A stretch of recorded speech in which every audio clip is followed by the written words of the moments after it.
Hi అండి, అందరికీ నమస్తే. ఈ రోజు మీ అందరితో ఒక మంచి రెసిపీ అయితే ప్రిపేర్ చేసి చూపిస్తాను. చాలా ఈజీ అండ్ హెల్దీ కూడా. మీకు ఏదైనా స్వీట్ తినాలనిపించినా, ఉపవాసాలప్పుడు దేవునికి నైవేద్యంగా పెట్టాలనుకున్నా కూడా ఈ ప్రసాదం కానీ ఈ స్వీట్ని కానీ చేసి పెట్టుకోవచ్చు.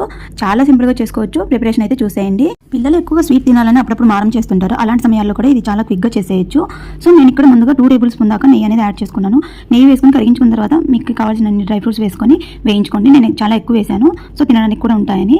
సో ఇలా వేయించుకున్న తర్వాత ఒక ప్లేట్లో తీసుకొని పక్కన పెట్టుకోండి.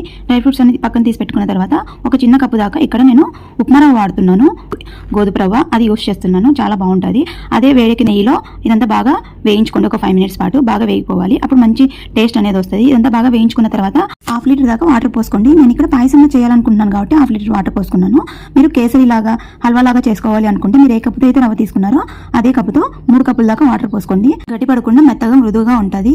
సో ఇక్కడ ఎక్సెస్గా ఇక్కడ నురగ ఫామ్ అవుతుంటుంది. అదే తీసేసుకుంటూ ఉండండి. మధ్య మధ్యలో కలుపుకుంటూ రవ్వ అనేది బాగా మెత్తగా ఉడికించుకోండి.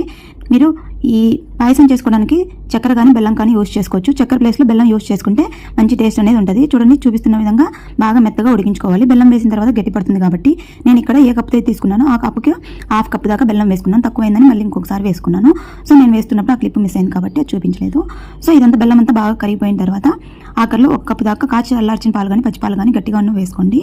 సో మీ దగ్గర మీరు తీసుకున్న బెల్లానికి తరకలు ఏమైనా ఉంటే అంటే పుల్లలు అలాంటివి ఉంటాయి కదా, మీరు ముందుగా బెల్లాన్ని కరిగించుకొని కూడా ఇందులో ఫిల్టర్ చేసుకోవచ్చు. పాలు పోసుకున్న తర్వాత సిమ్లో పెట్టుకొని బాగా తిప్పుతూ కలుపుకోవాలి. అప్పుడు పాలు అనేది విరిగిపోవు. పాలు పోసిన తర్వాత ఇలా తిప్పుతూ ఉండాలి. బాగా మరిగిపోయిన తర్వాత ఆఖరిలో ఇలాచి పౌడర్ అనేది వేసుకొని దింపేసుకోండి. చూడండి, పాలు వేసినప్పుడు విరిగిపోయినట్టు కనిపించిన బాగా మిక్స్ అయిపోయాయి కలుపుతూ ఉంటే. సో అంతే అండి, మన పాయసం రెడీ. నేను ఇక్కడ వేయించుకున్న డ్రై ఫ్రూట్స్ అయితే వేయలేదు. సో ఇలా సర్వ్ చేసేటప్పుడు తగులుతూ ఉంటాయి. ఆఖరిలో వేసుకుంటే క్రంచీగా తగులుతూ తినేటప్పుడు చాలా టేస్ట్ అయితే వస్తుంది. చాలా సింపుల్గా చేసుకోవచ్చు. ఉపవాసాలు చాలా మంది ఉన్నప్పుడు ఇలాంటి పాయసం అయితే చేసుకొని పిగ్గా అనేది దేవునికి నైవేద్యంగా పెట్టుకోవచ్చు. అంతేకాకుండా ఎప్పుడైనా స్వీట్ చేసుకొని తినాలనిపించినా ఈ విధంగా గోధుమ రవ్వతో చేసుకోండి. ఒకసారి ట్రై చేయండి. చాలా టేస్టీగా అయితే ఉంటుంది. పిల్లలు అప్పుడప్పుడు స్వీట్ తినాలనిపిస్తుంది కదా, అలాంటప్పుడు కూడా ఇలా చేసి పెట్టండి. పిగ్గా అయిపోతుంది. వీడియో నచ్చితే లైక్ చేయండి, షేర్ చేయండి, సబ్స్క్రైబ్ చేసి సపోర్ట్ చేయండి. Thank you for watching.